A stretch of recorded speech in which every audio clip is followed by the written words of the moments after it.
ನಾನು YouTube ಜರ್ನಿನ start ಮಾಡಿದ್ದೀನಿ. ಆದರೆ ನನಗೆ ಬೇಕಾದಂಥ ವ್ಯೂಸ್ಗಳು ಬರ್ತಾ ಇಲ್ಲ. ಸೊ ನಾನು ಕಷ್ಟವನ್ನು ಕೂಡ ತುಂಬಾ ಪಡ್ತಾ ಇದ್ದೀನಿ, ಆದರೆ ನನಗೆ ವ್ಯೂಸ್ಗಳೇ ಬರ್ತಾ ಇಲ್ಲ ಅಂತ ಹೇಳಿ ತುಂಬ ಜನ ಮೆಸೇಜ್ ಬಾಕ್ಸ್ನಲ್ಲಿ ಕೇಳ್ತಾ ಇದ್ದೀರಾ. ಸೊ ಫ್ರೆಂಡ್ಸ್, ಅದಕ್ಕೆ ಒಂದೇ ರೀಸನ್, ನೀವು ಯೂಟ್ಯೂಬನ್ನು ಸ್ಟಾರ್ಟ್ ಮಾಡಿದ್ದೀರಾ, ಆದರೆ ಈ 3 ಸೆಟ್ಟಿಂಗನ್ನು ಮಾಡೋದು ನೀವು ಮರ್ತಿರ್ಬೋದು, ಅಥವಾ ಈ 3 ಸೆಟ್ಟಿಂಗನ್ನು, ಇಂಪಾರ್ಟೆಂಟ್ ಆಗಿರುವಂಥ 3 ಸೆಟ್ಟಿಂಗ್ಸ್ಗಳನ್ನು ನೀವು ಮಾಡ್ದೇನೂ ಇರ್ಬೋದು.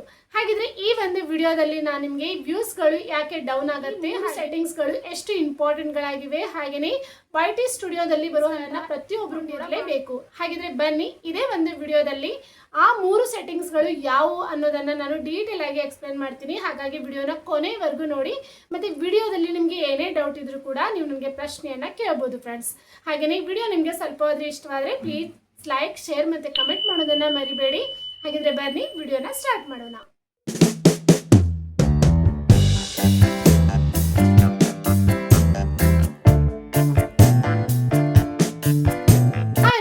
ಎಲ್ಲರಿಗೂ welcome back to my channel. ನಾನು ಪೂಜಾ. ಸೊ ಫ್ರೆಂಡ್ಸ್, ನಾವೆಲ್ಲರೂ ಕೂಡ ಯೂಟ್ಯೂಬ್ ಜರ್ನಿನ ಸ್ಟಾರ್ಟ್ ಮಾಡಿದ್ದೀವಿ. ಆದರೆ ಯೂಟ್ಯೂಬ್ನಲ್ಲಿ ನಾನು ಎಷ್ಟೇ ಕಷ್ಟಪಟ್ಟು ನಾನು ವಿಡಿಯೋಸ್ಗಳನ್ನು ಮಾಡಿದರೂ ಕೂಡ ನನಗೆ ವ್ಯೂಸ್ಗಳು ಬರ್ತಾ ಇಲ್ಲ, ಹಾಗೆಯೇ ನನಗೆ ಸಬ್ಸ್ಕ್ರೈಬರ್ ಕೂಡ ಗೇನ್ ಆಗ್ತಾ ಇಲ್ಲ ಅಂತ ಹೇಳಿ ತುಂಬ ಜನ ಮೆಸೇಜ್ ಬಾಕ್ಸ್ನಲ್ಲಿ ಮೆಸೇಜ್ ಮಾಡ್ತಾ ಇದ್ದೀರಾ.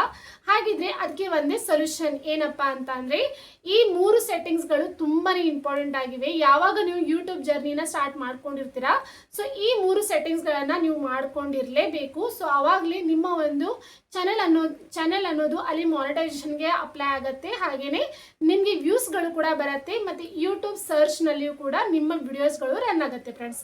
ಹಾಗಿದ್ರೆ ಅವು ಯಾವ ಸೆಟ್ಟಿಂಗ್ಸ್ಗಳು ಅಂತ ಹೇಳೋದಾದರೆ ನೋಡಿ, YT ಸ್ಟುಡಿಯೋನಲ್ಲಿ ಬರುವಂತಹ ಈ 3 ಸೆಟ್ಟಿಂಗ್ಸ್ಗಳು. ಸೊ ನಾನು ನಿಮಗೆ ಇವಾಗ ನನ್ನ ಸ್ಕ್ರೀನ್ ರೆಕಾರ್ಡರ್ ಆನ್ ಮಾಡಿ ನಿಮಗೆ ಆ 3 ಸೆಟ್ಟಿಂಗ್ಸ್ಗಳು ಡೀಟೇಲ್ ಆಗಿ ಎಕ್ಸ್ಪ್ಲೇನ್ ಮಾಡ್ತೀನಿ. ಹಾಗಾಗಿ ವಿಡಿಯೋನ ನೋಡ್ತಾ ಇರಿ ಫ್ರೆಂಡ್ಸ್. ನಾನಿವಾಗ ನನ್ನ ಒಂದು YT ಸ್ಟುಡಿಯೋ ಡೆಸ್ಕ್ಟಾಪ್ನಲ್ಲಿ ತೆಗೆದುಕೊಂಡು ತೋರಿಸ್ತಾ ಇದ್ದೀನಿ. ಸೊ ಇದನ್ನು ಓಪನ್ ಹೇಗೆ ಮಾಡಬೇಕು ಅಂತ ಎಲ್ಲರಿಗೂ ಗೊತ್ತಿದೆ ಅಂತ ಅಂದ್ಕೊಳ್ತೀನಿ. ಏನಿಲ್ಲ, studio.youtube.com ಅಂತ ನೀವು ಸರ್ಚ್ ಮಾಡಿದರೂ ನಡೆಯುತ್ತೆ ಗೂಗಲ್ನಲ್ಲಿ. ಇಲ್ಲ ಅಂತಂದರೆ youtube.studio.com ಡೆಸ್ಕ್ಟಾಪ್ ಅಂತ ಸರ್ಚ್ ಮಾಡಿದ್ರೆ ನಿಮ್ಮ ಒಂದು ಚಾನೆಲ್ನ ಡೆಸ್ಕ್ಟಾಪಲ್ಲಿ ಓಪನ್ ಆಗುತ್ತೆ ಫ್ರೆಂಡ್ಸ್. ಸೊ ಈ ರೀತಿಯಾಗಿ ಓಪನ್ ಆಗುತ್ತೆ. ಸೊ ಯಾವಾಗ ನೀವು ಯೂಟ್ಯೂಬನ್ನು ಸ್ಟಾರ್ಟ್ ಮಾಡಿರ್ತೀರಾ, ಸೊ ಈ ಒಂದು ಸೆಟ್ಟಿಂಗ್ ಮಾಡೋದು ತುಂಬಾ ಇಂಪಾರ್ಟೆಂಟ್ ಆಗಿರುತ್ತೆ. ಸೊ ಯಾವ ಸೆಟ್ಟಿಂಗನ್ನು ಮರೆತರೂ ಕೂಡ ಈ ಒಂದು ಸೆಟ್ಟಿಂಗನ್ನು ನೀವು ಮಾಡಲೇಬೇಕು. ಯಾಕೆ ಮಾಡಬೇಕು, ಯಾಕೆ ಎಲ್ಲರೂ ಕೂಡ ಇದನ್ನು ಫಾಲೋ ಮಾಡಲೇಬೇಕು, ನನ್ನ ಒಂದು ಸ್ಕ್ರೀನ್ ರೆಕಾರ್ಡರ್ನಲ್ಲಿ ನಿಮಗೆ ಇವಾಗ ತಿಳಿಸ್ಕೊಡ್ತೀನಿ. ಹಾಗಾಗಿ ವಿಡಿಯೋನ ಎಲ್ಲೂ ಕೂಡ ಸ್ಕಿಪ್ ಮಾಡದೆ ನೋಡ್ತಾ ಇರಿ.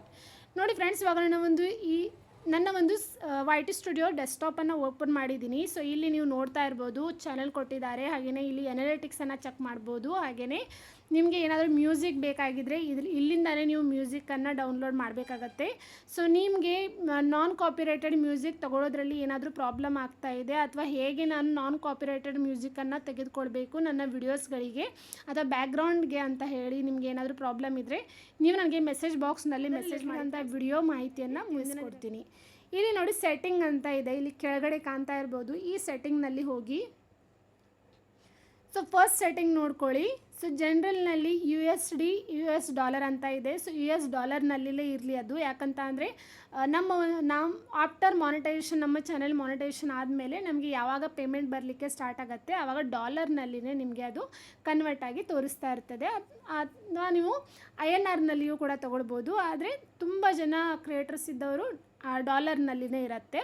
ಅದಾದ ನಂತರ ಸೆಕೆಂಡ್ ಒನ್ ನೋಡಿ, ಇಲ್ಲಿ ಸೆಕೆಂಡ್ ಚಾನೆಲ್ನಲ್ಲಿ ಇಲ್ಲಿ ನೀವು ಕ್ಲಿಕ್ ಮಾಡಿದ ಮೇಲೆ ಇದು ತುಂಬಾ ಇಂಪಾರ್ಟೆಂಟ್ ಆಗಿರುವ ಸೆಟ್ಟಿಂಗ್ ಆಗಿದೆ ಫ್ರೆಂಡ್ಸ್. ಸೊ ನೋಡಿ, ಇಲ್ಲಿ ಕಂಟ್ರಿ ಆಫ್ ರೆಸಿಡೆನ್ಸ್ ಅಂತ ಇದ್ದರೆ ಇಲ್ಲಿ ಇಂಡಿಯಾ ಅಂತಲೇ ಸೆಲೆಕ್ಟ್ ಮಾಡಿರಬೇಕು. ಸೊ ನೀವು ಒಂದು ವೇಳೆ ಯೂಟ್ಯೂಬನ್ನು ಸ್ಟಾರ್ಟ್ ಮಾಡಿದ್ದೀನಿ, ಹಾಗೆಯೇ ನಾನು ವೀಡಿಯೋಸ್ಗಳನ್ನ ಅಪ್ಲೋಡ್ ಮಾಡ್ತಾ ಇದ್ದೀನಿ ಅಂತ ಅಂದರೆ ಮಾಡ್ಬೋದು, ಪರವಾಗಿಲ್ಲ. ಆದರೆ ಯೂಟ್ಯೂಬ್ ಸರ್ಚ್ನಲ್ಲಿ ನಿಮ್ಮ ವಿಡಿಯೋಸ್ಗಳು ಬರೋದಿಲ್ಲ. ಸೊ ಈ ಎಲ್ಲ ಸೆಟ್ಟಿಂಗ್ಗಳು ನೀವು ಮಾಡಲೇಬೇಕಾಗಿರುತ್ತೆ ಫ್ರೆಂಡ್ಸ್. ಸೊ ನೋಡಿ, ಕಂಟ್ರಿ ಆಫ್ ರೆಸಿಡೆನ್ಸಿ ನಾನು ಇಲ್ಲಿ ಇಂಡಿಯಾ ಅಂತ ಹಾಕಿದ್ದೀನಿ. ಅದಾದ ನಂತರ ನೀವು ನೋಡ್ಬೋದು, ಕೀವರ್ಡ್ಸನ್ನು ನೀವು ಇಲ್ಲಿ ಹಾಕಲೇಬೇಕು. ಇದನ್ನು ಯಾವುದೇ ಕಾರಣಕ್ಕೂ ನೀವು ಮರಿಬಾರ್ದು ಫ್ರೆಂಡ್ಸ್. ಸೊ ಕೀವರ್ಡ್ಸ್ ಅಂತ ಅಂದರೆ ಏನು? ಸೊ ಇವಾಗ AI ಬಂದಿದೆ, ತುಂಬಾ ನಮ್ಮ ಕೆಲಸ ಈಸಿ ಆಗಿದೆ ಫ್ರೆಂಡ್ಸ್.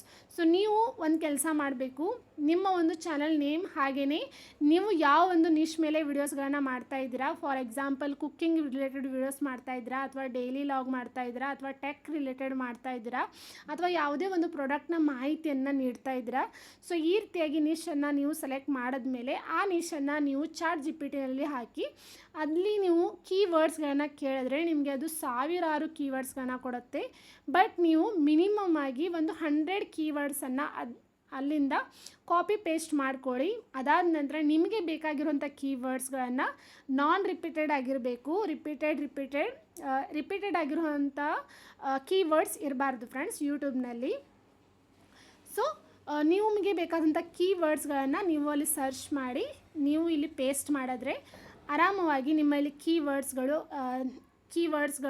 ಪೇಸ್ಟ್ ಆಗುತ್ತೆ ಫ್ರೆಂಡ್ಸ್. ಇದು ಯಾಕೆ ಮಾಡಬೇಕು, ಯಾಕೆ ಇಂಪಾರ್ಟೆಂಟ್ ಇದೆ ಅಂತ ಅಂದರೆ, ನಿಮ್ಮ ಒಂದು ಚಾನಲ್ ನೇಮ್ ಎಲ್ಲರಿಗೂ ಕೂಡ ಗೊತ್ತಿರೋದಿಲ್ಲ, ಆದರೆ ಎಲ್ಲರೂ ಕೂಡ ಗುರುತಿಸೋದಿಲ್ಲ.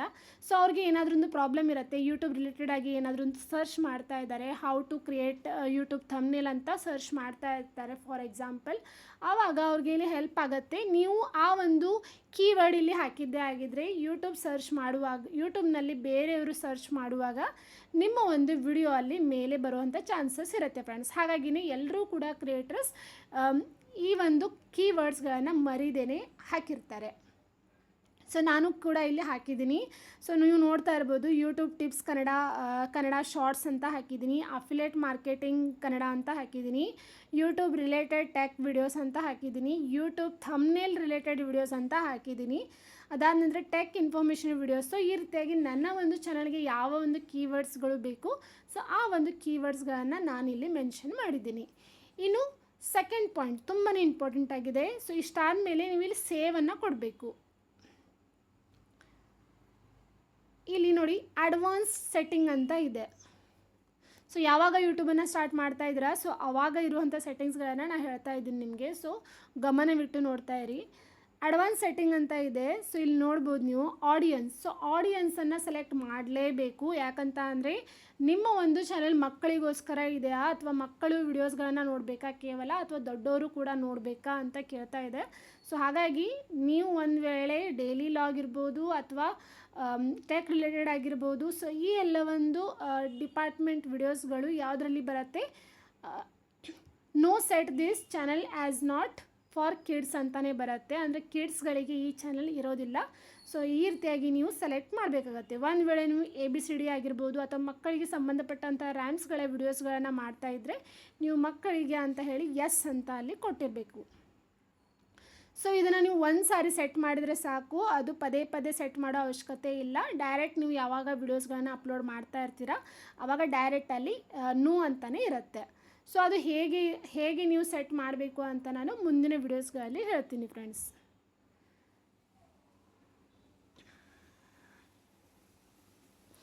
ಸೊ ಇದರಲ್ಲಿ ಏನೇನೆಲ್ಲ ಇದೆ, ಸೊ ಇದನ್ನೆಲ್ಲ ನೀವೇನು ಟಚ್ ಮಾಡಲಿಕ್ಕೆ ಹೋಗಬೇಡಿ. ಇದು ಯೂಟ್ಯೂಬ್ನಿಂದಲೇ ನಮಗೆ ರೈಟ್ ಮಾರ್ಕ್ ಆಗಿ ಬಂದಿದೆ. ಜಸ್ಟ್ ನಾವು ನಮ್ಮ ಒಂದು ಚಾನಲ್ ಮಕ್ಕಳಿಗೋಸ್ಕರ ಇದೆಯಾ ಅಥವಾ ಇಲ್ವಾ ಅಂತ ಹೇಳಿ ನಾವು ಸೆಟ್ ಮಾಡೋದಿರುತ್ತೆ.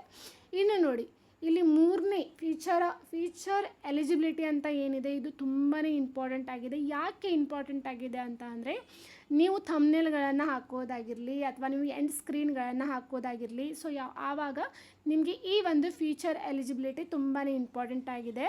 ಸೊ ನೋಡಿ, ಸ್ಟ್ಯಾಂಡರ್ಡ್ ಫೀಚರ್ ಇದು ಎನೇಬಲೇ ಇರುತ್ತೆ. ಸೊ ಯೂಟ್ಯೂಬ್ನವರೇ ನಿಮಗೆ ಎನೇಬಲ್ ಮಾಡಿ ಕೊಟ್ಟಿರ್ತಾರೆ. ಯಾಕಂತ ಅಂದರೆ upload videos, create playlist, add collaboration, new videos to playlist. So ಈ ರೀತಿಯಾಗಿ ನೀವು ವಿಡಿಯೋಸ್ಗಳನ್ನ ಅಪ್ಲೋಡ್ ಮಾಡ್ತಾ ಇದ್ದೀರಾ ಅಂತ ಅಂದರೆ ಯೂಟ್ಯೂಬ್ನಿಂದನೇ ಎಲಿಜಿಬಲ್ ಆಗಿನೇ ಬಂದಿರುತ್ತೆ, ಎನೇಬಲ್ ಆಗಿರುತ್ತೆ. ಬಟ್ ಇಂಟರ್ಮೀಡಿಯೇಟ್ ಫೀಚರ್ ಅಂತ ಅಂದರೆ videos over 15 minutes, custom thumbnails and live streaming.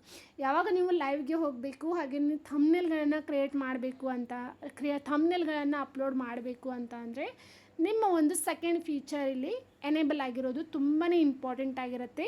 So ಇದನ್ನು ಎನೇಬಲ್ ಮಾಡ್ಕೊಳ್ಬೇಕು ಅಂತ ಅಂದರೆ ಸಿಂಪಲ್ ಆಗಿದೆ, ನಿಮ್ಮ ಒಂದು ಫೋನ್ ನಂಬರನ್ನು ಕೇಳುತ್ತೆ. ಸೊ ಫೋನ್ ನಂಬರ್ ವೆರಿಫಿಕೇಷನನ್ನು ಕೇಳುತ್ತೆ ಇದು. ಸೊ ಫೋನ್ ನಂಬರ್ ವೆರಿಫೈ ಆದಮೇಲೆ ಅದು ತಾನೇಲಿ ಎನೇಬಲ್ ಆಗುತ್ತೆ. ಕೇವಲ 2 ಸೆಕೆಂಡ್ನಲ್ಲಿನೇ ಎನೇಬಲ್ ಆಗುತ್ತೆ ಫ್ರೆಂಡ್ಸ್. ಆ ಫೀಚರ್ ಏನಿದೆ ಅಲ್ವಾ ಎನೇಬಲ್ ಆಗೋದು, ಇದಕ್ಕೆ 24 hours ಬೇಕಾಗತ್ತೆ. ಯಾಕೆ ಅನ್ನೋ ಪ್ರಶ್ನೆಗೆ ನೋಡಿ, affil content ID claims, external links in videos description, embed live streaming, create more live streams daily, create more shorts daily, A/B testing, upload more videos daily, eligible to apply for monetization. ಓಕೆನಾ?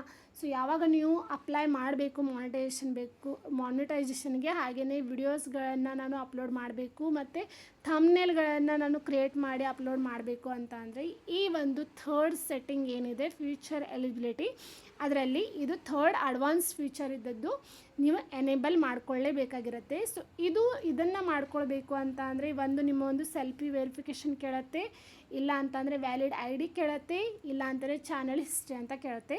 So ನಾನು ಸಿಂಪಲ್ಲಾಗಿ ನಿಮ್ಗೆ ಹೇಳೋದು valid ಆಗಿರೋಂಥ I ಡಿನ upload ಮಾಡಿ, ಇಲ್ಲ ಅಂತ ಅಂದರೆ ಒಂದು 2 ಸೆಕೆಂಡ್ನಷ್ಟು ನಿಮ್ಮ ಸೆಲ್ಫಿ ವೆರಿಫಿಕೇಷನ್ ಕೇಳುತ್ತೆ, ನಿಮ್ಮ ಇಮೇಲ್ಗೆ ಆ ಒಂದು ಮೆಸೇಜ್ ಬರುತ್ತೆ. ಸೊ ನೀವು ಇದನ್ನು ಎನೇಬಲ್ ಮಾಡ್ಕೊಂಡಿರಲೇಬೇಕು. ಸೊ ಒಂದು ವೇಳೆ ನಾನು ಎನೇಬಲ್ ಮಾಡ್ಕೊಂಡಿಲ್ಲ, ನನಗೆ ನಡೆಯುತ್ತೆ ಅಂತ ನೀವೇನಾದರೂ ಅಂದ್ಕೊಂಡಿದ್ರೆ ಅದು ತಪ್ಪು ಫ್ರೆಂಡ್ಸ್. ಸೊ ಇವಾಗ ಕಾಂಪಿಟೇಷನ್ ತುಂಬಾ ಇದೆ.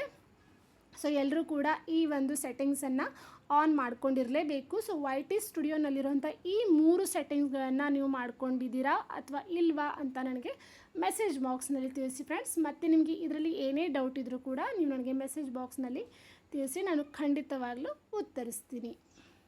ನೋಡಿದ್ರಲ್ಲ ಫ್ರೆಂಡ್ಸ್, ಈ ಸೆಟ್ಟಿಂಗ್ಸ್ಗಳನ್ನು ಪ್ರತಿಯೊಬ್ಬರು ಕೂಡ ಮಾಡ್ಕೊಂಡಿರಲೇಬೇಕು. ಸೊ ಈ ಸೆಟ್ಟಿಂಗ್ಸ್ಗಳನ್ನು ಇವತ್ತೇ ನಿಮ್ಮ ಒಂದು YT ಸ್ಟುಡಿಯೋದಲ್ಲಿ ಮಾಡ್ಕೊಂಡಿರಿ.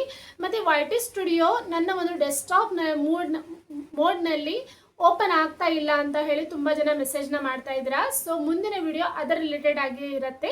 ಸೊ ಹಾಗಾಗಿ ಚಾನಲ್ಗೆ ಕನೆಕ್ಟ್ ಆಗಿರಿ. ಮತ್ತು ನಿಮಗೆ ಏನೇ ಡೌಟ್ ಇದ್ದರೂ ಕೂಡ ನೀವು ಪ್ರಶ್ನೆಗಳನ್ನು ಕೇಳ್ತಾ ಇರಿ, ನಾನು ನಿಮಗೆ ಖಂಡಿತವಾಗ್ಲೂ ಉತ್ತರಿಸ್ತೀನಿ ಅಂತ ಹೇಳ್ತಾ ಮುಂದೆ ಮತ್ತೆ ಇಂಥದೇ ವಿಡಿಯೋ ಜೊತೆ ಸಿಗ್ತೀನಿ. ಅಲ್ಲಿವರೆಗೂ ಬಾಯ್.